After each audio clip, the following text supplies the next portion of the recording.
लूका की इंजील उसका 24वां बाब 13वीं आयत से 35वीं आयत। लूका की इंजील 24वां बाब 13वीं आयत से 35वीं आयत तक। लूका की इंजील उसका 24वां बाब 13वीं आयत से शुरू होती है। और देखो, उसी दिन उनमें से दो आदमी उस गांव की तरफ जा रहे थे जिसका नाम इमाउस है। वो यरूशलेम से करीब 7 मील के फासला पर है। और वो इन सब बातों की बाबत जो वाक़या हुई थी आपस में बातचीत करते जाते थे। जब वो बातचीत और पूछ पाछ कर रहे थे तो ऐसा हुआ कि यीशु नजदीक आकर उनके साथ बोल लिया, लेकिन उनकी आंखें बंद की गई थी कि उसको ना पहचाने। उसने उनसे कहा, ये क्या बातें हैं जो तुम चलते चलते आपस में करते हो? वो गंभीर से खड़े हुए। फिर एक ने जिसका नाम क्लियोपास था जवाब में उससे कहा, क्या तू यरूशलेम में अकेला मुसाफिर है जो नहीं जानता कि इन दिनों उसमें क्या क्या हुआ है?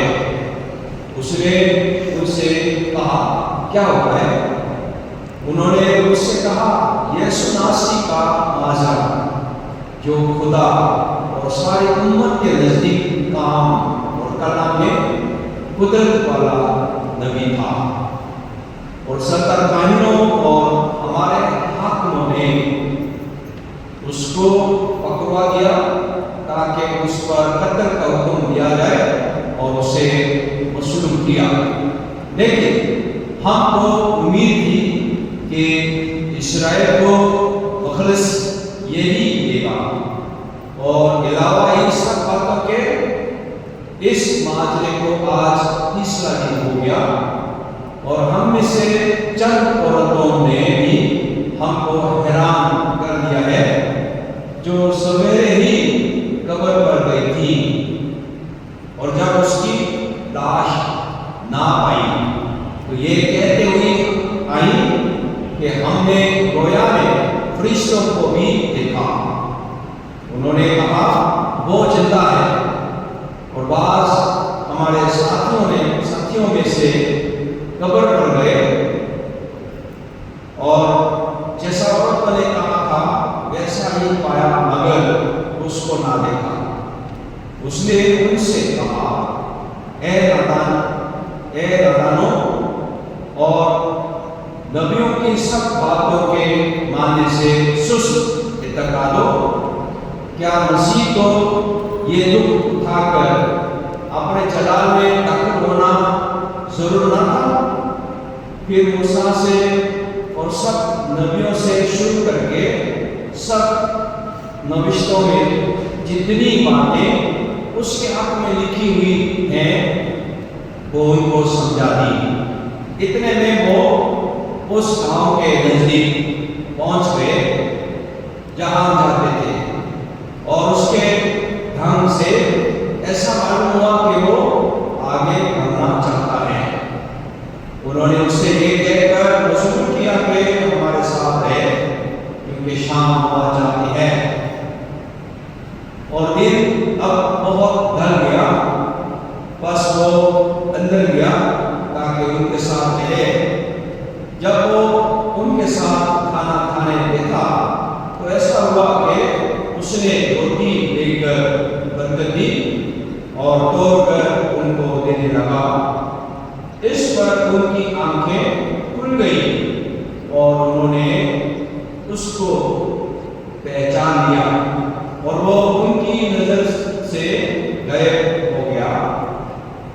उन्होंने आपस में कहा कि जब वो राह में हमसे बातें करता और हम पर नविश्तों का भेद खुलता था तो क्या हमारे दिल जोश से ना भर गए थे?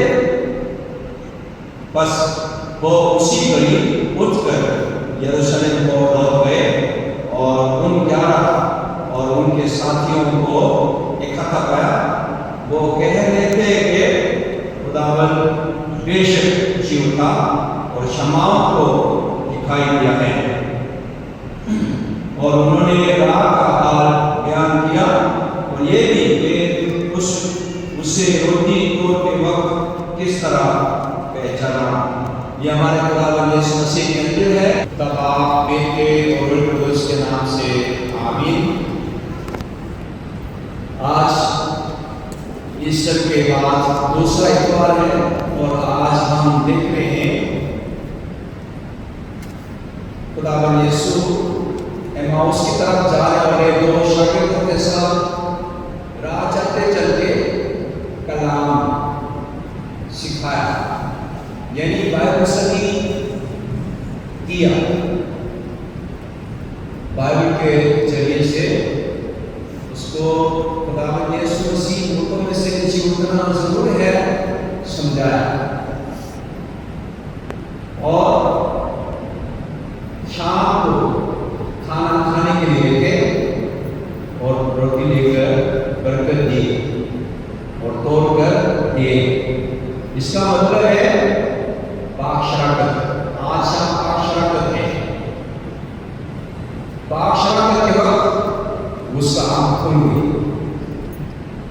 اس کا آنکھ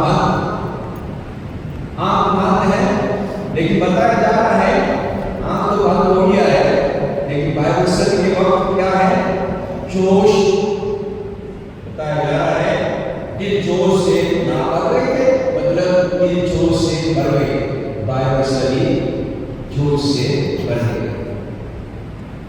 کرسچن ہونے والے دو کام کو بتایا جا رہا ہے، ایک بائبل اسٹڈی ہے، ایک پاک شراکت۔ لیکن بائبل اسٹڈی ہو، پاک شراکت، خداوند یسوع کو پہچاننے میں آنکھ کھلنا چاہیے، اور وہ آنکھ کون کھولے گا؟ خدا ہی کھولے گا۔ خدا ہمارے آنکھ کھولے گا تو یسوع کو پہچان سکتے ہیں، خدا کی ہر ایک بات کو پہچان سکتے ہیں۔ اس لیے سب سے اہم بات ہے ہمارا آنکھ کھل جائے اور خدا کی ہر ایک بات کو سمجھنے والے بنیں۔ خداوند یسوع کی خدمت کرنے والے شاگرد اور جن کا خداوند یسوع کو دیکھ کر اس کے ساتھ راہ چلتے وہ نہیں پہچانا۔ کیسے ہو سکتا ہے نہیں پہچانا؟ آج صبح عیسیٰ نگر میں گیا تو 3 سال بعد میں گیا، ایک عورت آئی، اس کا دانت صاف نکل گیا۔ تو پہلے 3 سال پہلے دانت تھے، ابھی دانت نہیں، اس لیے اس کا چہرہ تھوڑا سا بدل گیا۔ سمجھنے میں تھوڑا ٹائم لگے،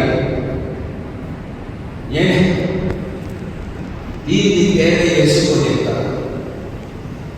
اور جی اٹھا ہے، اس کے ساتھ راہ چلتے چلتے بات چیت کر رہا ہے، کس کے بارے میں؟ یسوع کے بارے میں، اور وہ یسوع سامنے نہیں پہچانا۔ کیوں؟ اس کا آنکھ بند۔ اس لیے سب سے اہم بات ہے ہمارے آنکھ کھلے، یسوع کو پہچانے، خدا کو پہچانے۔ یہ سب سے اہم بات ہے۔ بائبل اسٹڈی جتنا پڑھے، پاک شراکت میں جتنا شریک ہوئے، جس کا آنکھ بند ہوگا کچھ نہیں سمجھے، خداوند کی خدمت کے لیے آگے بڑھنا مشکل ہوگا۔ پہلی طرف ہم نے سنا ہے پترس کھڑے ہو کر تعلیم دے، اور پچھلے اتوار کو پہلا حصہ ہم نے غور کیا ہے، آج دوسرا حصہ ہے۔ بس तरह का सारा डराना यकीन जान ले कि खुदा ने उसी यीशु को जिसे तुमने मसलूब किया, खुदाबंद भी किया और मसीह। जब उन्होंने ये सुना तो दिलों पर चोट लगी। दिलों पर चोट लगी का मतलब ये खुदा ने सोचा उसके आंख खोला।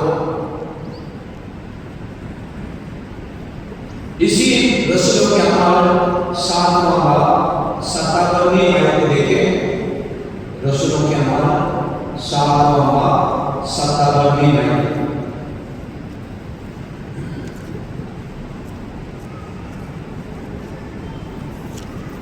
मगर उन्होंने बड़े जोर से चिल्लाकर अपने कान बंद कर दिए और एक दिल होकर उस पर जपते। मतलब स्टिफनस को संस्कार कर रहे और स्टिफनस पथराव होते हुए आसमान की तरफ देखा तो खुदा यीशु को देखा। इसलिए गवाही दी है, मैं खुदा यीशु को देख रहा हूँ, आसमान पर खुदा के दाहिनी तरफ खड़े देख रहा हूँ। सुनना नहीं चाह रहा, कान बंद करने के लिए चिल्लाया। इसका मतलब है खुदावन 7वां रसूलों के अमल 7वां बाब में उनके आंख को बंद कर दिए। दूसरी बात खुदा ने जिसके आंख को खोल दी, इसलिए कलाम की बात को सुनकर दिल में चोट लगे और पूछने लगे, हे भाइयों क्या करें? पतरस ने क्या जवाब दिया? तौबा करो और तुम में से हर एक अपने गुनाहों की मुआफी के लिए यीशु मसीह के नाम पर बपतिस्मा ले, तो तुम रूह कुदस के नाम में पाओगे। इसलिए कि ये बात तुम और तुम्हारी औलाद और तुम सब दूर के लोगों से भी है। वादा है, वादा क्या वादा है? रूह कुदस के नाम में पाओगे। किन लोगों के लिए? तौबा करना पहली बात, तौबा करें और बपतिस्मा लें, रूह कुदस के नाम में पाओगे। लेकिन जब तौबा करके बपतिस्मा लिया, खुदावंद अपने वादे के मुताबिक रूह कुदस के नाम में दी। बपतिस्मा जानता है कि सबको हमारा ईमान है, रूह कुदस उसके दिल में मौजूद है।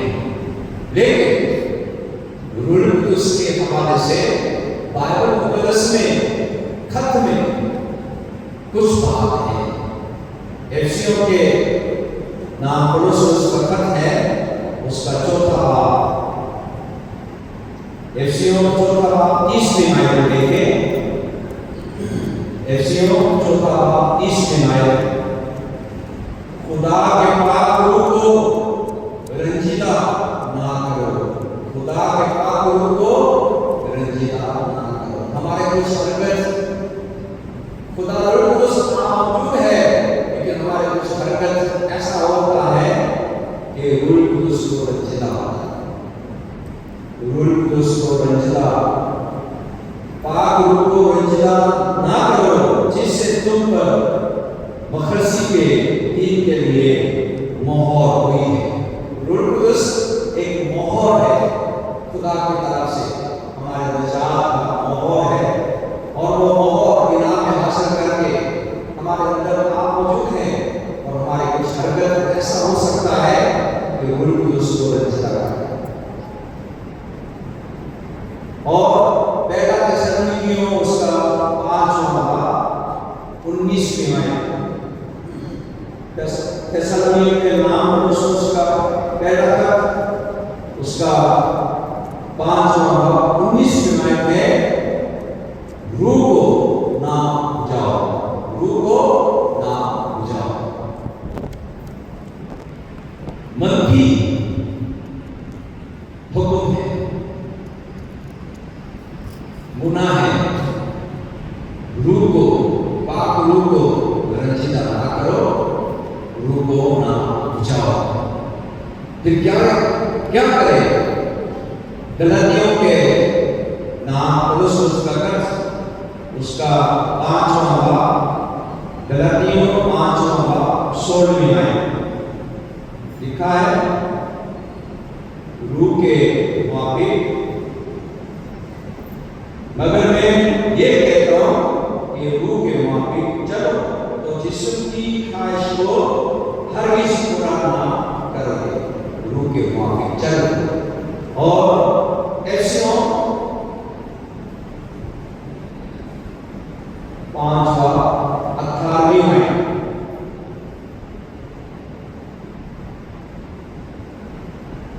और शराब में मुतवाले ना बनो, क्योंकि इससे बदचलनी वाक़या होती है, बल्कि रूह से मामूल होते जाओ। खत में पौलुस रसूल 4 जगह बताया जा रहा है, मत्ती रूह को ना बुझाओ, रूह को रंजीदा ना करो, बल्कि रूह के मुताबिक चलो, रूह से मामूल होते जाओ। रूह को हासिल करने के लिए सबसे पहले क्या है? आंख खुल जाना चाहिए ताकि यीशु को पहचाने। यीशु को पहचानेंगे तो रूह को हासिल हो सकता है। यीशु को पहचानेंगे तो तौबा कर सकता है और बपतिस्मा ले सकता है। और जब बपतिस्मा ले तो वादे के मुताबिक रूह कुदुस के नाम में वाहिद और इस सच्चाई को कबूल किया। रसूलों के अमाल 3 बाब में कह रहे हैं, उसी दिन 3000 के करीब लोग बपतिस्मा लिए। खुदावंद पाकिस्तान में अगर लोगों की आंख को छूकर खोलेंगे, एक दिन में 3000 बपतिस्मा दे सकता है। क्यों? इसलिए कि खुदा ऐसा करता है। खुदावंद से मदद मांगे कि हमारे आंख खुल जाए और आसपास के लोगों की आंख भी खुल जाए, ताकि यीशु को पहचाने और यीशु को अपने नजात में कबूल करे और रूह को उसको ईमान में हासिल करे। दुआ करेंगे। खुदावंद आसमान बाप, हम शुक्र करते हैं कि सच्चाई की बात गौर करने का मौका दिया है। तौबा करें, बपतिस्मा ले, रूह कुदुस को ईमान में हासिल करें। राह चलते हुए बाइबल स्टडी हो रहे थे, बेशक दिल जोश से भर रहे थे, लेकिन यीशु को पहचान कर कबूल करने में कामयाब नहीं हुए। पाक शराकत के वक्त यीशु को पहचान सका। मैं खुदावंद मलेशिया में होने वाले पाक शराकत के इस मुबारक साक्रामेंट को और बरकत दे, ताकि तेरे लोग पाक साक्रामेंट में शरीक होकर खुदावंद यीशु को कबूल करें, शराकत कायम रहे और लाइफ और खिदमत करने वाले खादम बन जाए। खुदावंद यीशु मसीह के नाम में।